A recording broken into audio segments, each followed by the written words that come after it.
seen relationships end badly, for example, through your parents. And so you assume that if you get in a relationship, it's going to end the same way. So you're going to get hurt. Like that's mainly the reason why people have intimacy fears. But we don't believe that actually men are afraid of commitment. And we think that that's a big misconception in society. And because this will happen with both women and men. And, you know, like from my friends and from me and from our clients and everything, like I have a lot of evidence to support my belief system, my view of the world, that actually there are a lot of men who want to settle down and find a partner, right? So what we teach is that whether it's subjectively true or not, right? Whether it's actually true that the majority of men are afraid of commitment or the majority of men aren't, right? It's purely a belief, right? Because there is no set true, like there's not the actual truth, because you can find evidence for either case, right? And so for the women who are going to go dating, it's actually going to be the most detrimental to them if they do believe that men don't want to commit, okay? Because this goes a little deeper, we can't go into the whole thing, but your belief system has an immense impact on what manifests in your life, right? And I'll give you an easy example. If you, for example, have a belief that all men are jerks, right? Some women walk around with this belief and they talk about their friends with this, like, and they see evidence, like there was this guy who broke up with a friend, the guy who didn't text back, and like there's a lot of evidence for why men are jerks. And so they build the belief system around like, oh, men are jerks. When she goes dating, she could meet a great guy, but then he makes like one unintentional mistake, right? Like, he forgets to call one day because he was busy. Her automatic reaction is going to be like, oh my God, I knew it. Men are jerks. Okay. Right.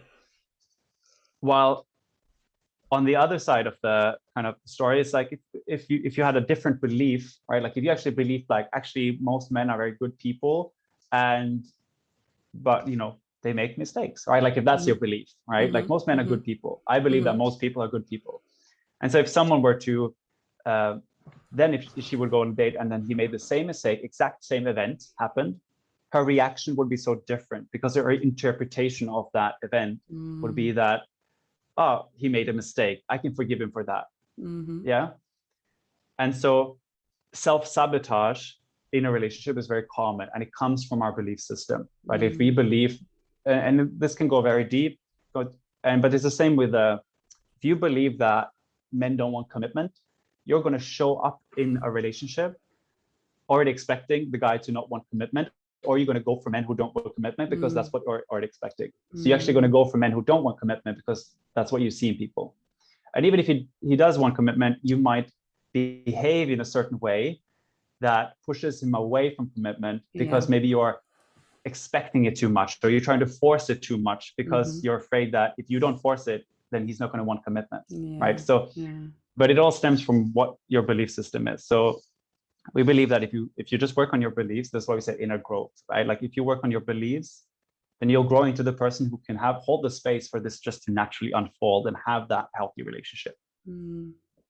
What is the one thing, I mean, there's many things that's important to have fulfilled relationship, but what is the one thing that you think is the most important, and without this thing, that fulfillment relationship wouldn't be a thing? If you could pick one thing. Oh, it's a tricky question. You want to go for 5? No, but okay, one thing. I'm going to go for good communication. That's what I thought. I think that's an important part. Yeah. Also, just because, I'm trying to be a little sneaky here, because there are a lot of different things that you would want. Yes. However, I do believe that with good communication, you can solve all the other problems, right? Like you can deal with everything else because you're actually able to understand each other. Yeah.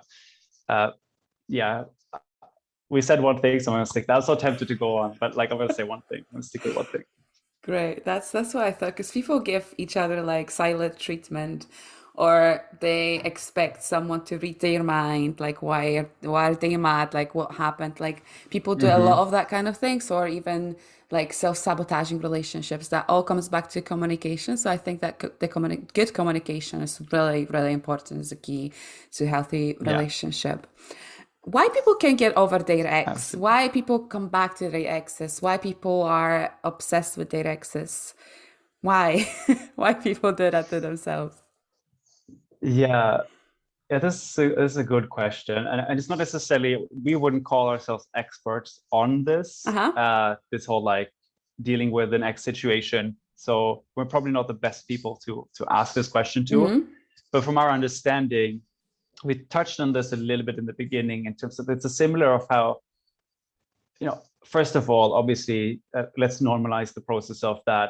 If you have a breakup and that person obviously meant something to you, they were a huge part of your life, Mm-hmm. then naturally it's gonna take time to get over someone, or like it's just natural. It's the same if you it's honestly the same if your dog dies. It will take you time to grieve for that Yeah. dog because Mm-hmm. like it meant something and you're losing a part of your life or a parent or something like that. And it's kind of the same. Like so, it's important that we give it like ourselves grace to go through the process that's needed, and Mm. we don't feel the rush that we need to get over him as quickly as possible, right? But actually, it's a normal part of life and you have to get through it. If, however, people come back to an ex all the time, uh, Mm-hmm. there are a couple of reasons. Sometimes if it's so, we always tell our clients to cut contact completely with an ex Mm-hmm. because they're part of your past. And oftentimes, whenever you see that person or you hear from that person, it almost acts like a trigger to take us back to those emotions of that relationship. Mm. And one of the biggest reasons why people don't get over their exes is because they subconsciously or consciously they think that there's still hope of them getting back together. And as long as they're clinging to that hope that it might happen, then they're not allowing, like energetically, they're not allowing the space to actually move on, right? So one of the key things would have to actually get real with yourself and make the full decision that actually there is no hope of this happening. Oftentimes it's a Mm-hmm. good thing that there's no hope as well, right? Mm-hmm. So that you can move on, right? Um, in other cases, it's also could be the sense of that if if the relationship, like we talked about, is based on a little bit of, you know, needing to prove oneself to another person, right? If it's a Mm-hmm. little bit of a, codependent relationship or it's a trauma bond or Mm-hmm. that sort of thing, then if the guy is the one that breaks out, right? Like it sends obviously the signal that maybe you weren't good enough for him, and Mm. automatically if you already have that belief about yourself that you're not good enough, your natural instinct is going to be wanting to Yeah. go back and make it right and go and prove yourself that Mm. you were good enough. Of course, it's Mm-hmm. a losing strategy because why would you go back to someone who doesn't want you, Mm-hmm. right? But it all stems from, again, like the same thing with the wounds as well. If in this particular case, it kind of comes down to the wounds. So if you heal your wounds, you also this won't necessarily happen. Um, the last thing that it could be is also just, as we said before, is that you get attached and when we're with someone, uh, especially in a relationship, you will naturally project, a future with them, right? Like so Mm-hmm. in your head, or maybe you even talked about it, right? So you already created like a future for yourself where you see yourself in the house that you're going to live in. You see yourself with kids and a dog. See yourself going to that festival, doing all these fun things Mm-hmm. together. And so if that suddenly breaks off and you didn't get to realize those dreams, right? Like not only did you lose your partner, but also you lost your dreams because those dreams Yeah. were associated with your partner, right? Mm. And so an important thing to do then in order to move on is to, realize, make yourself aware that those dreams were actually yours.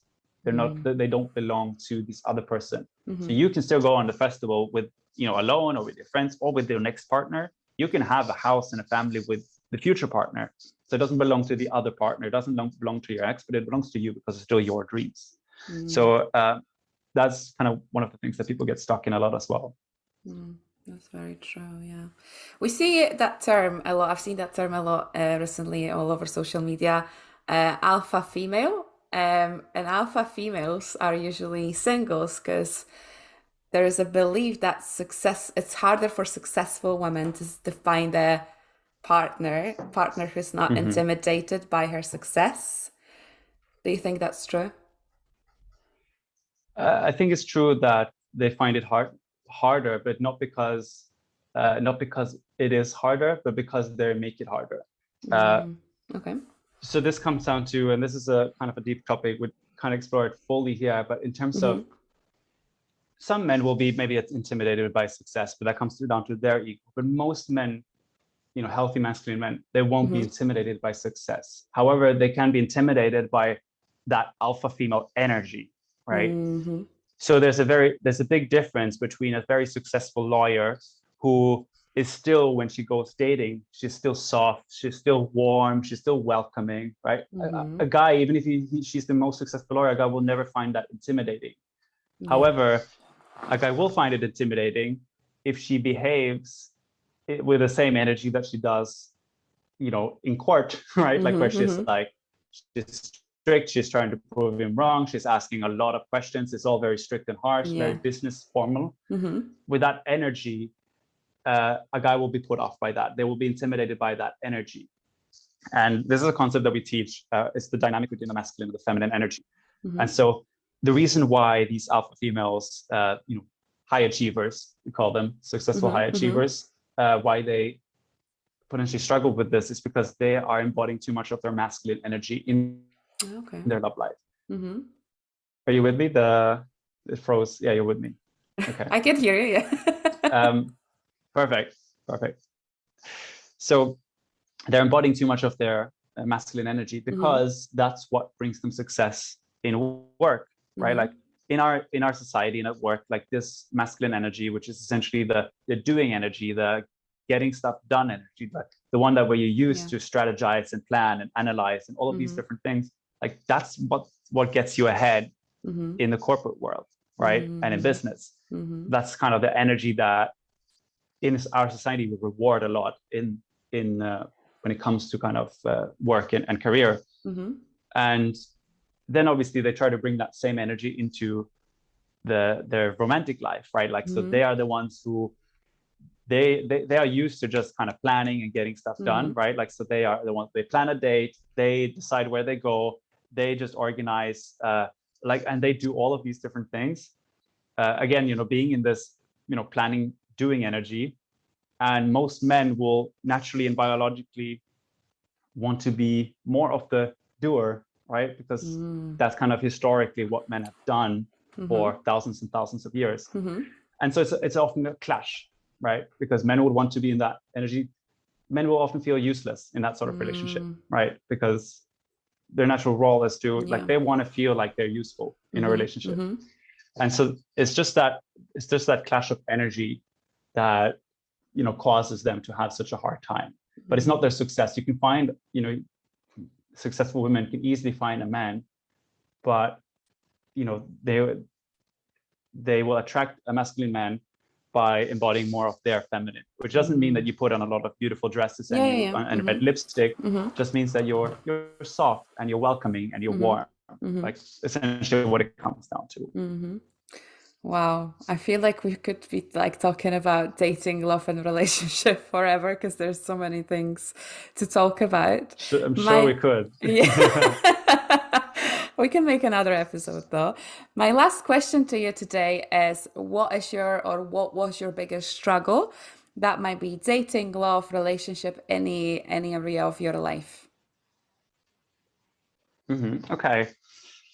So let's keep it to dating, and because we have different examples as well, but if we keep it to dating, and I can use the example that, for example, in our relationship that maybe people can relate to, right? And we talked about how the most important thing is communication that we said, right? And in the early stages of my relationship with Julia, communication was probably the one place where we struggled the most. So we started off in sort of a long distance relationship. And my expectation for how a relationship would go and what makes me essentially my love language, what makes me feel loved and that we're on the same page is very different to Julia's, right? Like so Julia's love language would be she would want to have a lot of quality time together. For me it's like words of affirmation, I'm pretty happy with that, right? Mm-hmm. But of course, we didn't understand these topics back then, and we didn't understand this dynamic, and we didn't necessarily talk about it, right? Mm-hmm. And so there would be a lot of, misunderstandings between us because we didn't understand what, each of us needed to feel loved and to feel